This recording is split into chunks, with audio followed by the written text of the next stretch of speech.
रमेश जी, नोएडा से। श्री हरिवंश।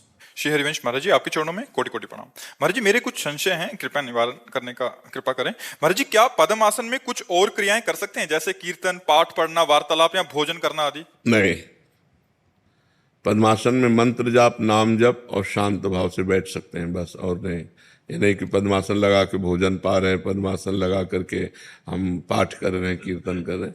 पद्मासन होता है शांत भाव, मन को एकाग्र करके नाम में, मंत्र में लगाया, शांत भाव से बैठे भगवत चिंतन कर रहे हैं। अब जितना लगा सको, 4 घंटे, 5 घंटे, 3 घंटे, 2 घंटे, भोजन आदि सुखासन पर, कीर्तन आदि खड़े होकर के या सुखासन में बैठ करके, अलग अलग है। लेकिन पद्मासन में मंत्र जाप, ध्यान, नाम जाप अंदर करते हुए शांत बैठे रहना, पद्मासन आदि का। महाराज जी, ये अनुभव किया कि पद्मासन जैसे आपकी प्रेरणा से किया तो भोजन अल्प मात्रा में हो गया, हाँ, महाराज जी, और शक्ति ज्यादा मिल रही है महाराज। हाँ, ये होता है। भोजन अल्प हो जाता है और शारीरिक शक्ति बढ़ने लगती है, क्षमता बढ़ने लगती है। बहुत सुंदर। महाराज जी, क्या पद्मासन और सिद्धासन एक दूसरे के बाद कर सकते हैं? पहले हाँ, तो पद्मासन हाँ, फिर कर सिद्धासन? सकते, तुरंत कर सकते हैं। जैसे आप 40 मिनट, 1 घंटा पद्मासन लगाए तो आप तुरंत फिर सिद्धासन में भी बैठ सकते हैं, दोनों में बैठ सकते हैं। महाराज जी, कल परसों आप अभी साधकों को जो बता रहे थे कि जैसे पद्मासन पे लगा के उससे बहुत फायदा होगा महाराज जी, हाँ, हाँ, उसमें क्या होता है कि वायु संशोधन, पहला वायु संशोधन होता है कि जैसे हमने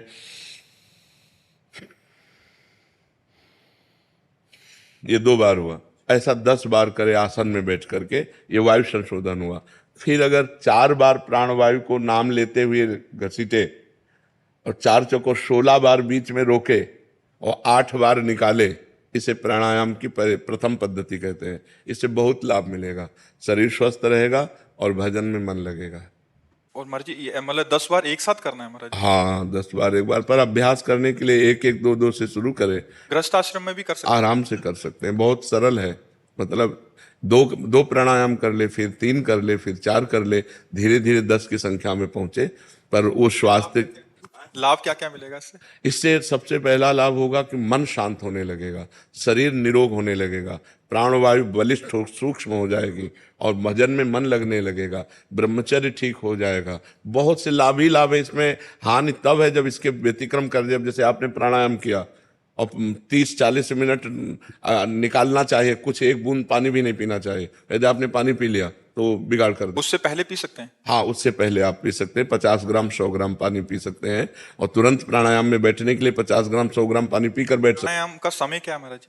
कभी भी आप कर सकते हो, प्रातः, मध्याह्न, सायं, कभी भी आप कर सकते हो, जब आपको टाइम मिले तब स्वच्छ वायु में आए। संध्या में, संध्या भी कर, लेकिन जिनका प्राणवायु संशोधन कार्य तो दिन भर करते रहते हैं। योगी लोग तो दिन भर प्राणवायु का संशोधन करते हैं, तो संध्या काल में तो 1-2 प्राणायाम के लिए लिखा ही है कि प्राणायाम, हाँ, प्राणायाम करे, जरूर करे। माला कर सकते हैं पद्मासन में? हाँ, पद्मासन, वही तो माला कर सकते हैं। प्राणवायु का संशोधन वैसे करना ही चाहिए, तभी शरीर स्वस्थ रहेगा और भजन में मन लगेगा। पर बस ये है कि थोड़ा नियम का पालन करे। अगर व्यभिचारी पुरुष है तो फिर कर ही नहीं सकता है, क्योंकि इसमें थोड़ा संयम चाहिए। बिना संयम नियम के प्राणायाम होता भी नहीं है ना। कभी कुछ करते में स्टार्टिंग में चक्कर से आ जाते हैं, सर, चक्कर से आ जाते आप वो ब्रह्मचर्य की कमी के कारण, तभी हमने कहा ना, बेविचारी पुरुष जैसे आपने गलत आचरण किए तो ये पवित्र थोड़ी हो सकते। एक संयम पूर्वक, पहले संयम है, फिर नियम है, फिर प्राणायाम, फिर प्रत्याहार, फिर ध्यान, फिर धारणा, फिर समाधि है। तो प्राणायाम थोड़ा कठिन कार्य है। पर परसों आप बता रहे थे कि योग्य गुरु के संरक्षण। हाँ, हाँ, अब जैसे बताया ना, आप प्राणायाम करके तुरंत पानी पी लो तो आपकी प्राणवायु बिगाड़ देगा, कफ बढ़ा देगा, श्वास की हिचकी आने लगेगी, श्वास में परेशानी हो जाएगी। और अच्छा प्राणायाम करके जैसे तुरंत पानी पी लो तो दमा की बीमारी हो जाएगी, क्योंकि वायु को अब उसको 45 मिनट कम से कम टाइम दीजिए। प्राणायाम हुआ, अब 45 मिनट कुछ खाना पीना नहीं, अब वो पच जाएगी, फिर इसके बाद आप पा लीजिए।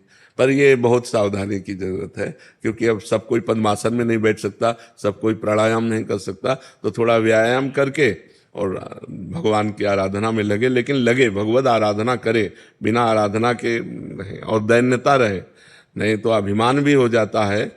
आराधना करने पर, साधना करने पर अभिमान भी हो जाता है, दैन्य रहे जी।